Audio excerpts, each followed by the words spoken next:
우리에게 하루라고 하는 시간이 주어지고 그 시간에 하고 싶은 일을 무슨 일이든지 다 할 수 있도록 허락받는다면 어떤 일이 벌어질까요?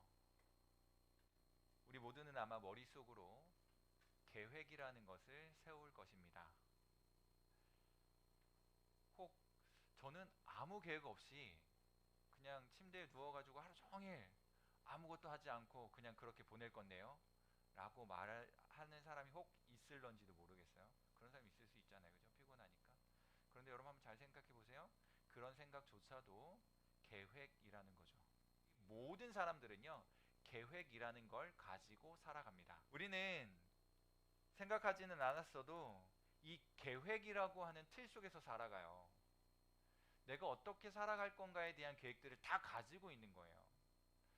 방식은 다 조금씩 다를지 모르지만 여기 앉아있는 모든 사람들의 마음속에는요 요거 한 가지 동일한 게 있을 겁니다. 잘 살아야지, 잘 살고 싶다 라고 하는 마음만큼은 동일할 거예요.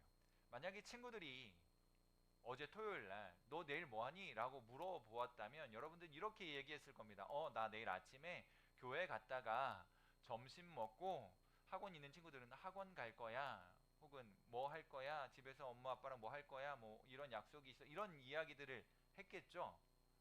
이미 계획된 대로 삶을 살아가고 있는 거죠. 중요한 이슈는 앞으로 뭘 하며 살면 좋을까, 어떻게 살아야 되지, 이런 고민들을 가지고 제일 먼저 우리는요 직업이라는 걸 생각하기가 쉬워요. 내가 어떤 직업을 선택해서 살 것인가, 그것이 중기 혹은 장기 계획 속에서 굉장히 중요한 것처럼 여겨지죠. 그래서 어떤 직업을 선택해서 뭐 해서 먹고 살 것인가에 대한 고민들이 아마 제일 큰 고민 중에 하나일 거라 생각이 됩니다. 그리고 적성이나 재능이나 장점이나 강점 등을 생각하면서요 인생의 큰 그림을 그릴 거예요. 그것이 계획을 세우는 거예요. 그런데 재능도 없어 보이고 가진 것도 별로 없고 뭘 해야 하는지는 더 모르겠고 어떻게 살지는 진짜 모르겠고, 그렇게 되면요 깊은 고민에 빠집니다. 나 잘 살고 있기는 한 걸까? 뭐 해서 먹고 살아야 되지? 누구에게나 다 있습니다. 누군가 막연한 계획을 가지고 불안해하는 사람이 있는가 하면요 구체적인 계획을 가지고도 불안해하는 사람이 있습니다. 우리는요 다 불안해해요. 왜냐하면 내가 계획을 세웠지만 그 계획대로 이루어질지는 미지수이거든요.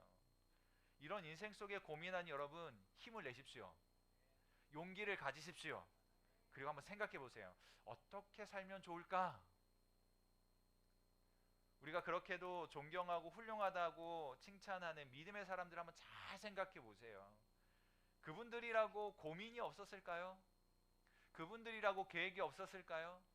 계획도 있었지만 불안할 수 있었습니다. 불확실한 미래에 대하여 초조할 수도 있었어요. 왜냐하면 우리가 추앙하는 그 믿음의 선배들도, 믿음의 조상들도요 구름 위에 살아갔던 사람들이 아니라 우리처럼 현실을 딛고 살았던 사람들이거든요. 우리랑 똑같은 고민은 아니었을지 모르냐. 왜냐하면 시대가 다르니까. 우리랑 똑같은 고민은 아니었을지 모르지만 삶의 고민은요 유사한 거예요. 우리처럼 잘 살고 싶었던 거죠. 그것이 어떻게 사는 것인지를 생각을 했을 거예요. 어떻게 하는 것이 잘 사는 걸까? 이방 전도를 위해 택함 받은 그릇이 누구라 그랬죠? 사도 바울. 사도라고 불려지는 바울이라고 고민이 없었을까요? 바울도요 계획이 있었어요. 생각도 있었고요. 그러나 그 계획들이 뜻대로 되지 않을 땐 고민도 하게 되었을 겁니다.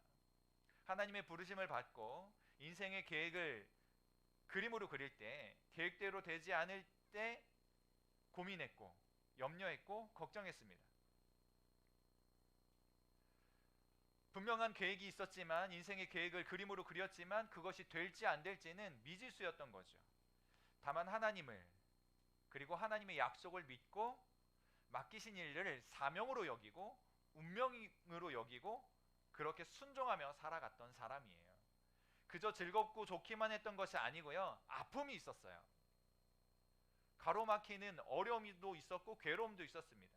그래서 사도 바울은 눈물을 흘리면서 이 사명의 길을 갈 수밖에 없었던 거예요. 좋은 때도 있었고 위로 얻을 때도 있었지만 그가 마주하는 이 사역의 현장 현실은요, 만만치가 않았습니다. 아무리 기도하고 준비해 보았지만 내 뜻대로 되지 않는 일들이 너무 많았어요. 아픔을 경험해야 했고요, 고난을 당할 때면 하나님의 위로를 받으면서 그 위로 때문에 눈물을 흘리기도 하고, 마주하는 저항과 거부당하는 일들, 그 고난 때문에 눈물을 흘리기도 하고요. 그렇게 눈물로 걸어갔던 인생 사도 바울입니다. 믿음의 사람 바울이 사역 초기에 어떤 일을 당했는지 한번 보세요. 오늘 성경 본문이기도 합니다. 사도 바울이 본격적인 이방을 위한 복음 전도를 시작하게 되죠. 어디에서부터 선교사로 파송을 받나요? 지난주에 우리 들었었는데 어느 교회요? 안디옥 교회.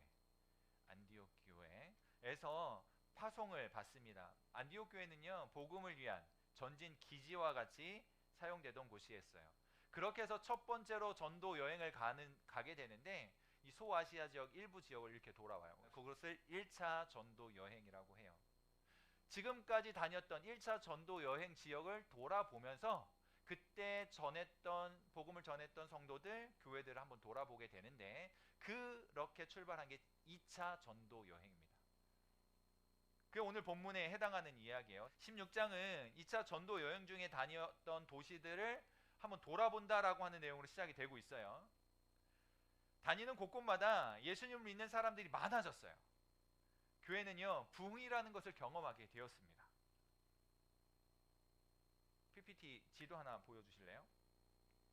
그런데 웬일인지 성령께서 아시아에서는요, 말씀을 전하지 못하도록 막으시는 거예요.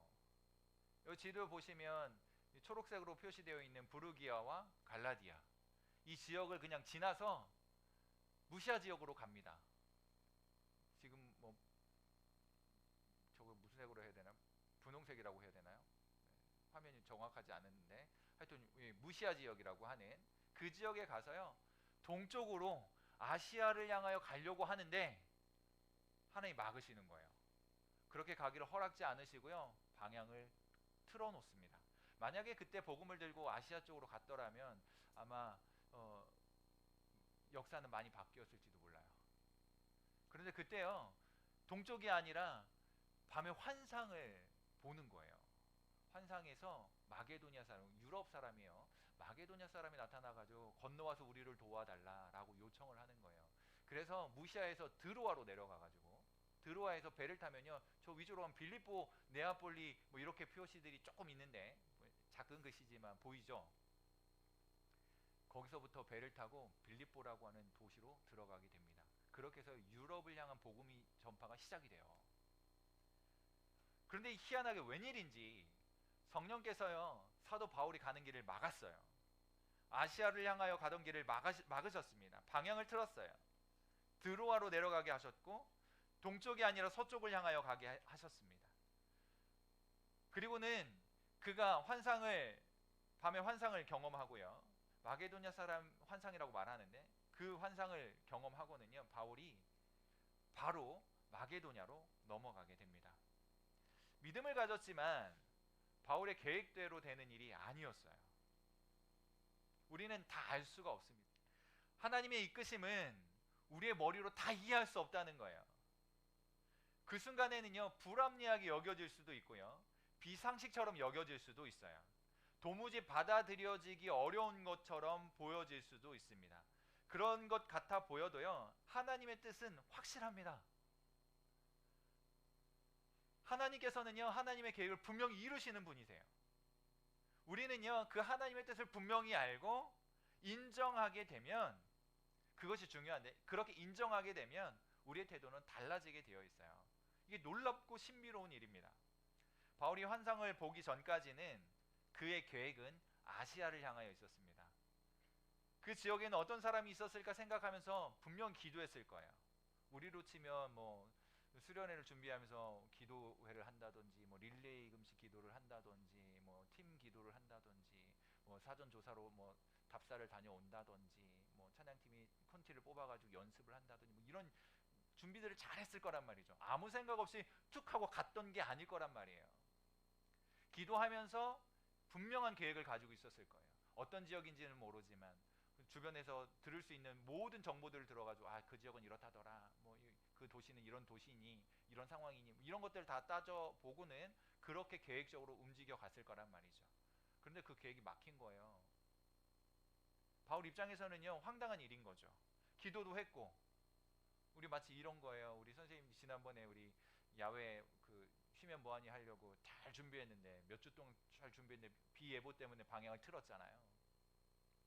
결과적으로 우리는 그 일들이 하나님이 인도하셨다라고 감사를 고백합니다만은 그렇게 되어지기 전까지 우리는 고민하는 거예요. 아, 기도했는데 일교예보도 다 확인했고 왜 갑자기 이런 일들이 벌어지는 거지? 라고 당황할 수 있는 거예요. 바울도 분명히 그랬을 겁니다. 그렇게 기도하면서 잘 준비했을 텐데, 그렇게 준비했기 때문에 회의도 잘 거치고 잘 했기 때문에 바울은 이렇게 생각했을 거예요. 그래, 우리는 준비가 다 됐으니 이제 출발하자, 아시아로 가야지 라고 해서 아시아로 가려고 애썼는데 성령이 막으시는 거예요. 아무리 해도 뜻대로 되지 않는 겁니다. 성령이 허락지 않는 거예요. 그럴 수 있죠. 우리가 계획하고요, 회의도 하고요, 기도도 하고요, 심지어 모든 사전조사를 다 마쳤어요. 사전 준비를 다 마쳤어요. 그래서 성령이 막으실 수 있어요. 얼마든지 그럴 수 있습니다. 우리의 계획에요, 성령께서 동의하지 않으실 수 있어요. 우리의 계획을 동의해 주실 수 있다면 좋겠는데 그렇지 않을 수도 있어요. 문제는 뭐냐 하면 왜 하나님 내 계획을 트십니까? 왜 동의해 주지 않으시는 거죠? 라고 동의가 되지 않는다는, 우리가 인정하지 않는다는 거예요. 그래서 처음에 실망하고요, 허무하고 답답했을지 모릅니다. 왜 안 될까? 분명 기도하고 출발했는데, 어쩌면 짜증났는데 어떻게 할 줄 몰라 막 이렇게 그렇게 하고 있었을지도 모릅니다. 그런데 기도하는 가운데 마음이 조금씩 진정되는 것을 느꼈을 거예요. 그러고 있는데요, 밤에 환상을 본 거죠. 도무지 이게 무슨 일인가 라고 마음이 진정되지 않아서 막 그러고 있을 때 조금씩 진정되는 것 같은 바로 그때의 환상을 보는 거예요. 마게도냐 사람이 나타나서 건너 우리를 도우라. 그것을 분명한 하나님의 인도하심이라고 바울은 받아들였습니다. 하나님의 이끄심이라고 인정한 거예요. 그리고는 곧 마게도냐로 건너가게 된 거죠. 10절을 보십시오. 끝부분에 바울의 마음이 어떤 것인지 짐작할 수 있는 대목이 나와요. 저 사람들, 마게도냐 사람들에게 복음을 전하라고 부르신 것으로 인정했다. 바울의 계획은요, 아시아로 향하여 가고 싶었는데 기도하면서 또 인도하심을 받으면서 환상을 보면서 무엇을 깨닫게 되냐면요, 아, 아시아가 아니라 마게도냐로 건너가서 그들을 도우라고 나를 부르셨구나 라고 인정했다는 거예요. 나의 계획이 막혔어도 하나님께서 우리를 향한 분명한 계획이 있으시기에 그것을 인정하는 믿음이 필요한 거예요. 내 뜻대로 되지 않으니까 억울하게 보여지고 답답하게 여겨질 수도 있습니다. 그런데 하나님의 살아계심, 하나님의 인도하심, 성령의 이끌어가심을 우리가 인정하고 고백할 수 있다면 우리의 태도는 달라질 수 있는 거예요. 여러분들에게 그게 필요한 거예요. 그렇습니다. 하나님의 계획은 확실해요. 계획이라는 것 안에는 두 가지 요소가 있다고 보여져요. 첫 번째는요, 시간이고 두 번째는 내용이에요. 언제 할 것인가, 무엇을 할 것인가. 반드시 계획 안에 이 두 가지는 포함되어야 합니다. 다 계획 세웠어. 그래, 언제 할 건데, 아 몰라, 계획 다 있어. 이거는 진짜 계획이 아니죠. 너무 막연하잖아요. 시간과 내용은 반드시 들어가야 돼요. 그렇다면 하나님의 계획과 우리의 계획이 다르다는 것은요, 시간이 다를 수 있고 내용이 다를 수 있다는 거예요. 우리의 계획의 내용은 하나님과 같은데 하나님의 시간이 다를 수 있어요. 나는 지금 이 일이 되었으면 좋겠고 그래서 조바심이 나고 그래서 불안한데 하나님은 아니야, 아직 아니야 라고 말씀하실 수 있는 거예요. 우리는요, 하나님 지금은 아니지요, 지금 이러면 안 됩니다 라고 조금 더 연기해 주세요 라고 말할 수 있을지 모르지만, 그것이 우리의 계획이라고 말할지 모르지만 하나님 아니다, 지금이야, 바로 지금이 중요한 때야 라고 말씀하실 수 있는 거예요. 그런데 그것이 인정되지 않으면요, 하나님에 대하여 반대하고 싶은 거예요. 하나님의 뜻에 대하여 동의하고 싶지 않은 거예요. 그리고 내 방식대로 하고 싶은 거예요. 내 고집대로 하고 싶은 거예요. 여러분, 그런데 그렇게 하면 안 됩니다. 그렇게 하면 반드시 실패하게 되어 있어요. 그래서 우리는요, 지금 당장 뭔가 결과를 내고 싶지만 하나님의 때가 아니라고 한다면 기다림이 필요해요. 조금 있다가 하고 싶은데 하나님의 뜻이 지금이라고 분명하게 말씀해 주신다면 결단하는 용기가 필요합니다. 반면에 하나님의 때는 동일한데 내용이 다를 수 있거든요. 지금은 학원 가야 하고 공부해야 하고 친구 만나야 하고 성적 올리기, 먹고 사는 문제에 급급해서 그것이 더 중요한 것처럼 보여지고 거기에 모든 집중력을 다 발휘해야 되는데 라고 생각할 때 하나님께서는 우리에게 그렇게 말씀해요. 아니야, 지금은 그게 중요한 게 아니야. 그것은 두 번째, 세 번째 해도 돼 라고 말씀하시는 거예요. 지금은 그것보다 더 중요한 일에 집중해야 할 때이다. 지금은 영원한 것에 집중해야 할 때이다. 너희들이 지금 중요하게 여기는 것들은 이 땅에 국한된 일들이지만, 유한하고 제한적인 일들이지만, 지금은 영원한 일들, 더 가치 있는 일들, 하나님 나라에서의 중요한 일들, 그것들에 집중해야 된다라고 말씀하시는 거예요.